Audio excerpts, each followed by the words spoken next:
students and graduates.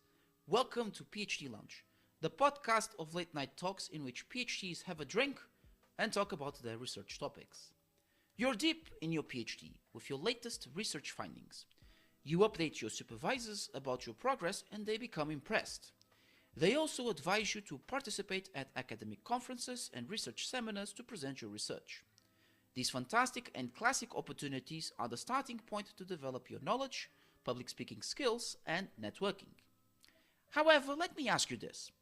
Have you considered sharing your research with lay audiences?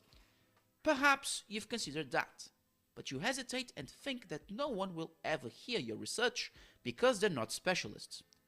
Although most people would think so, it's not an impossible task, since you could refine your thoughts into opportunities that open unexpected doors.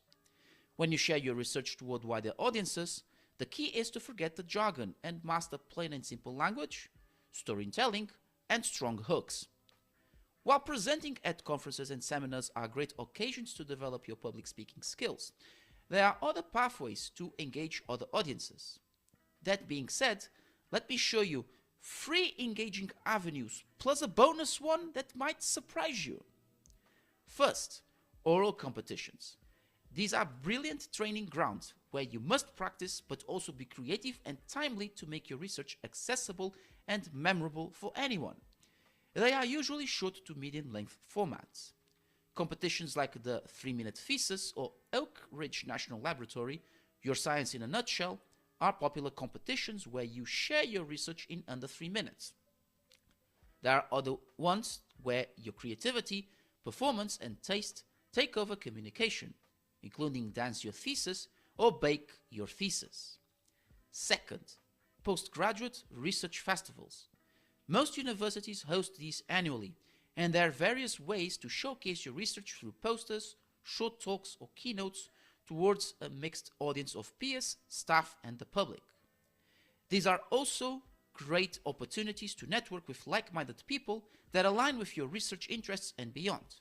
Furthermore, you might even discover bigger festivals to aim for later, such as the World Science Festival or HIST Fest. Third, informal forums or cafes.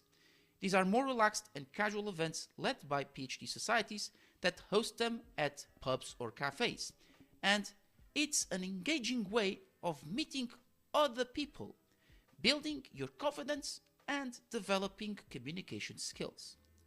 You'll get the opportunity to present insights of your research under a time-limited period, followed by Q&As from other PhD candidates with pints in their hands. At Swansea University, for example, I presented my thesis at the event Talking Research, sharing my findings and challenges of my dissertation in 10 minutes.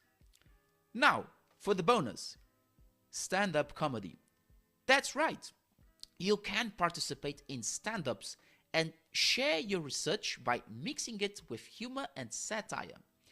It's an alternative yet bold to engage your thesis towards lay audiences, where a strong reading of the room, your personality, and human connection are a must to boost your confidence and communication. So let's review. Your research is valuable to diverse audiences and must be shared beyond the academic walls. The opportunities I mentioned here are great to clarify your research arguments and network with people. They require practice and time to develop plain and simple language, storytelling, and strong hooks to make your voice heard. So, why not take the next step and discover the rewarding parts of your doctoral journey? Thank you all for tuning in. It has been a pleasure.